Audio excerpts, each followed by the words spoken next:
Aujourd'hui je vais remplacer mes durites de frein. Ça c'est des durites de frein que j'avais acheté parce que j'étais en galère, j'en avais éclaté une. Donc j'ai acheté des trucs pas trop chers parce que j'avais pas bien le choix. Et voilà, donc en fait je vais les remplacer par des durites que j'ai acheté chez Krone Industries.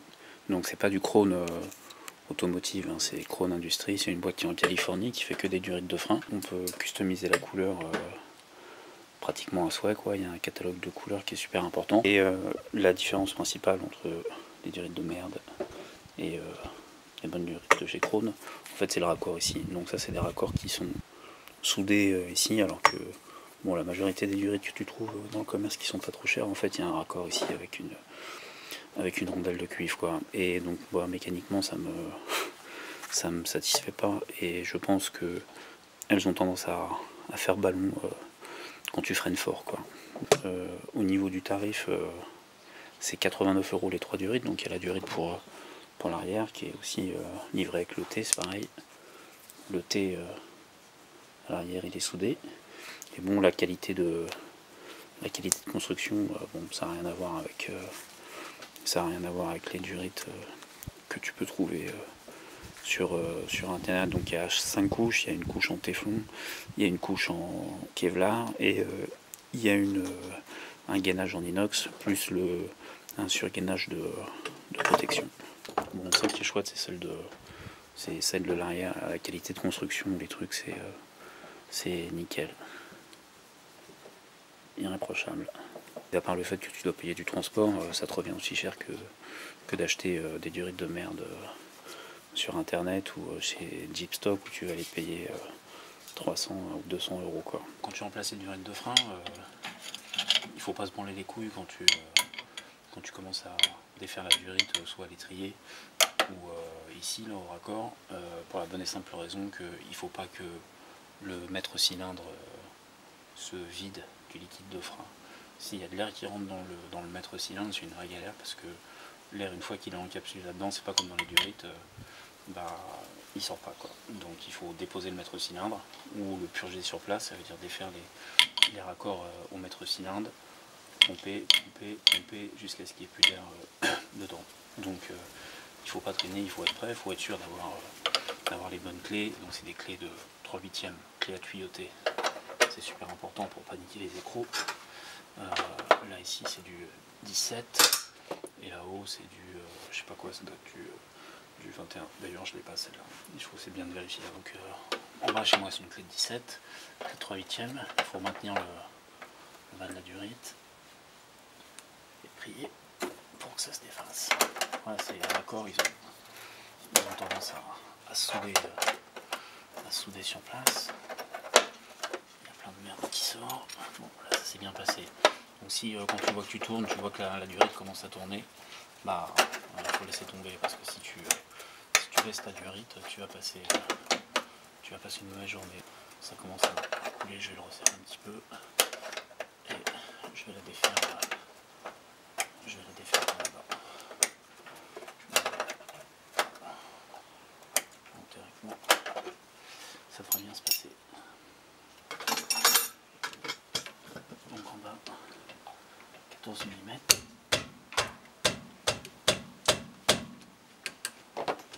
Si cher, évidemment, ça va pas le faire. Donc il faut récupérer évidemment la vis ici, la rondelle de cuivre, non.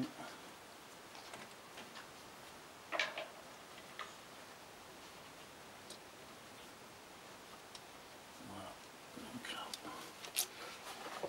là le liquide, on le voit, il sort par le trou. Ici, pour que ça arrête de couler, il faut le mettre plus haut que le maître cylindre. Moi je la mets ici, voilà, comme ça maintenant je peux travailler tranquillement ici. Je risque plus de vider le maître cylindre, quoi. Sinon ça fait un siphon et ça se vide.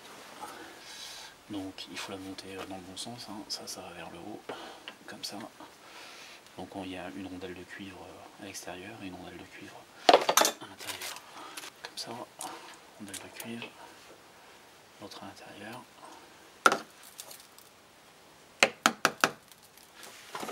Et on monte.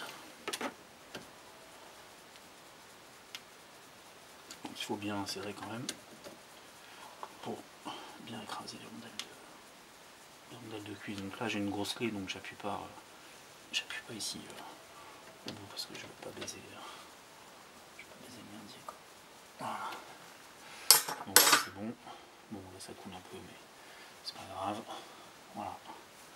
Maintenant je vais pouvoir travailler tranquillement ici. Je vais faire cette rondelle là.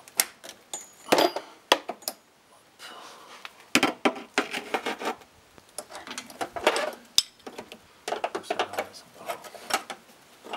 pas grand chose.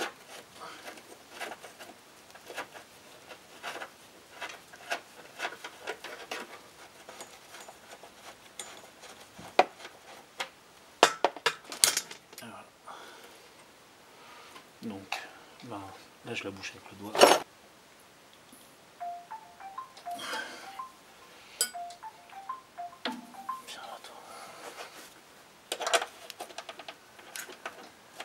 Donc là il faut perforer le pas de vis.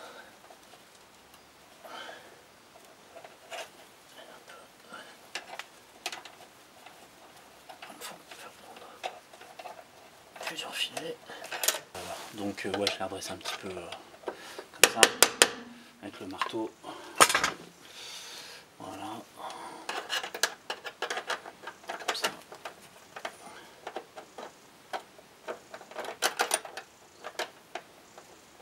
Putain, c'est casse-couille, c'est clair. 19.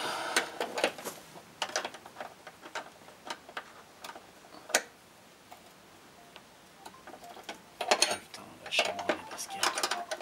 Lâchez-moi les baskets.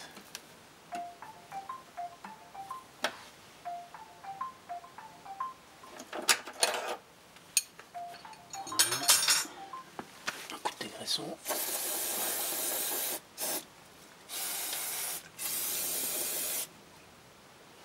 Voilà. Bon, après évidemment il faut regarder si ça fume ou pas. Et pas oublier de mettre le clip.